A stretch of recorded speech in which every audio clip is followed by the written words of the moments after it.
নবীর পরে তো নবী নাই, আসেনি ভাই, নবীর পরে কোনো নবী নাই, নবীর পরে নবী নাই।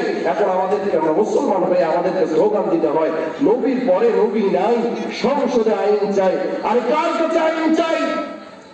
যার কাছে আইন চাই সে যদি হিন্দু হয়, চাওয়ার যুক্তি আছে। যার কাছে আইন চাইতেছি নবীর পরে নবী নাই, সংসদে আইন চাই, সে যদি নিজেকে নাস্তিক দাবি করে, চাওয়ার যুক্তি আছে। যার কাছে দাবি করতেছি সে যদি খ্রিস্টান হয়, চাওয়ার যুক্তি আছে। যার কাছে দাবি করতেছি সে যদি বৌদ্ধ হয়, চাওয়ার যুক্তি আছে।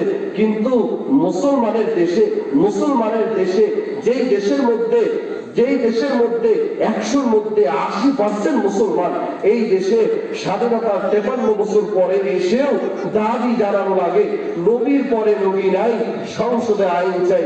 কত সরকার এলো আর গেল, এখনো দাবি জানানো লাগে নবীর পরে নবী নাই, সংসদে আইন চাই। যার কাছে আইন চাই সে তো ইহুদি না, সে তো খ্রিস্টান না, সে তো হিন্দু না, সে মুসলমান।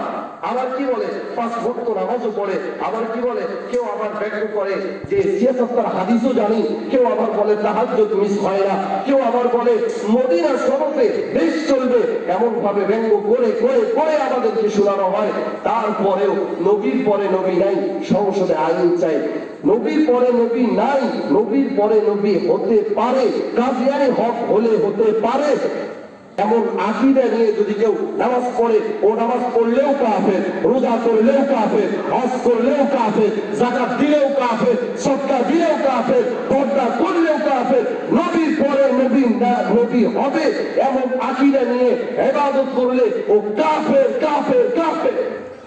আজকে বাংলাদেশের মধ্যে দ্বন্দ্ব লাগছে। আমি কোনো রাজনৈতিক কথা বলতেছি না। আজকে মুসলমানদের ঐতিহ্য, মুসলমানের সন্তানেরা উদ্গুলো ইসলামী কাফা, মুসলমানের সন্তানগুলো আজকে ভিতরে আসতে পারে না। আজকে দেখেন কোথায় তারা চিন্নাই নাকি যেন নাম, সে এসে আন্দোলন করতেছে মুসলমানদের গোষ্ঠীরা কি দেশ থেকে উঠায় দিবে, দুনিয়া থেকে উঠায় দিবে। আরে মুসলমানের বদরের যুদ্ধের কাহিনী কি ভুলে গিয়েছো? মুসলমানের শাপলা চত্বরের আন্দোলনের কথা কি ভুলে গিয়েছো?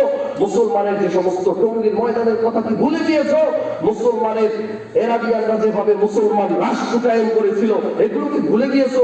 মুসলমান এখান থেকে নয়, কাসেম নানুতুবি রহমাতুল্লাহ আলাইহি সর্বপ্রথম যখন মাদ্রাসা দেওবন্দ যখন প্রতিষ্ঠা করলেন, সেখান থেকেই মুসলমানদের এই মাদ্রাসা, কওমিয়া মাদ্রাসা শুরু হয়ে গেল।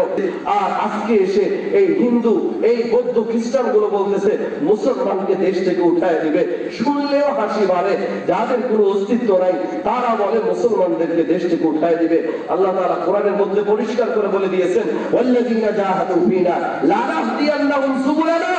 আলেম ওলামা থাকলে বুঝবেন, লা না লামে তাকিদ নুনে তাকিদ দুইটাই আসছে। লা নাহদিয়ান্নাহুম সুবুলানা, বান্দা আমি আল্লাহকে চাও, আমি আল্লাহর পথে আসো, আমি আল্লাহ তাআলা তোমার সামনে বহু রাস্তা বের করে দেব। ওয়া ইন্নাল্লাহা লামাআল মুহসিনিন, আমি আল্লাহ মুহসিনদের সাথেই থাকি। আজকে বান্দা আদ-দুআ রাসূলুল্লাহ সাল্লাল্লাহু আলাইহি ওয়াসাল্লাম, আদ-দুআ মুখুল ইবাদাত, দোয়া যদি বান্দা করতে পারে, ইহুদিদের বিরুদ্ধে বান্দা যদি ঝাঁপিয়ে পড়তে পারে, এই মুসলমানদের দায়িত্ব হচ্ছে ইসলামকে হেফাজত করা। আল্লাহ তাআলা বলেন, এ বান্দা তোমরা মুসলমান হওয়ার পরেও যদি ইসলামকে হেফাজত না করো, ইসলামের পক্ষে যদি না আসো, আমি আল্লাহ ইহুদিদেরকে মুসলমান বানায়া তাদের থেকে ইসলামের হেফাজত করে দেব।